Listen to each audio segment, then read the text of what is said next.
Bonjour à tous, je suis ravie de vous retrouver dans cette nouvelle vidéo où je vais vous parler de l'importance de se soutenir soi-même.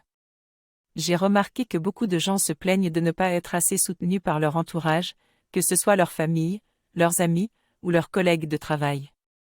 Mais avant de chercher du soutien à l'extérieur, il est important de commencer par se soutenir soi-même.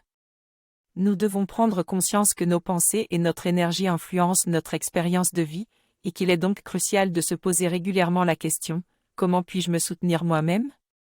Parfois, il suffit de faire des petits gestes de gentillesse envers soi-même pour changer son attitude et son expérience de façon radicale. Il est également important de demander de l'aide quand on en a besoin, car cela témoigne d'un vrai courage et cela peut renforcer nos relations avec les autres.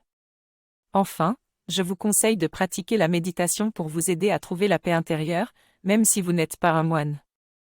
Il est normal de ne pas savoir par où commencer, mais il existe de nombreuses ressources pour vous aider à démarrer. Souvenez-vous, si vous voulez être soutenu, commencez par vous soutenir vous-même. Selon moi, l'une des principales raisons pour lesquelles la méditation intimide beaucoup de personnes est la difficulté à l'intégrer dans sa routine quotidienne. Cependant, cela ne signifie pas que l'on doit être un maître dès le départ pour en retirer des bienfaits.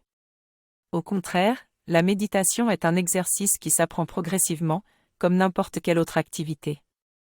Par exemple, lorsque j'ai commencé à méditer, j'ai rapidement constaté des bénéfices tels que la paix intérieure ou une meilleure concentration.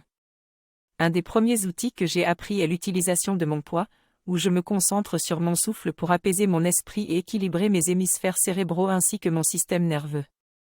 Je crois que le pouvoir de la méditation est si grand qu'il peut aider les débutants à se sentir plus zen rapidement, tout en renforçant et en développant la capacité de concentration des habitués.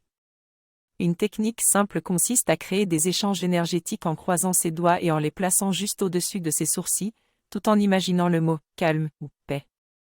Le positionnement des mains lors de la méditation Kundalini peut également aider à renforcer les avantages de cette pratique. Bien que l'objectif soit de méditer pendant 11 minutes, même une minute peut offrir des bénéfices. Il est également possible de diviser le temps en plusieurs sessions pour atteindre un total de 11 minutes par jour. En conclusion, la méditation peut grandement aider à s'auto-soutenir, à diffuser de la paix et à changer son état interne. Les coachs vont prochainement organiser les soirées potentielles dans plusieurs villes avec des ateliers pour tous et des conférences déjà publiées dans le magazine Potentiel. C'est quelque chose d'incroyable avec des actualités, des côtés positifs et des ateliers à côté de chez moi.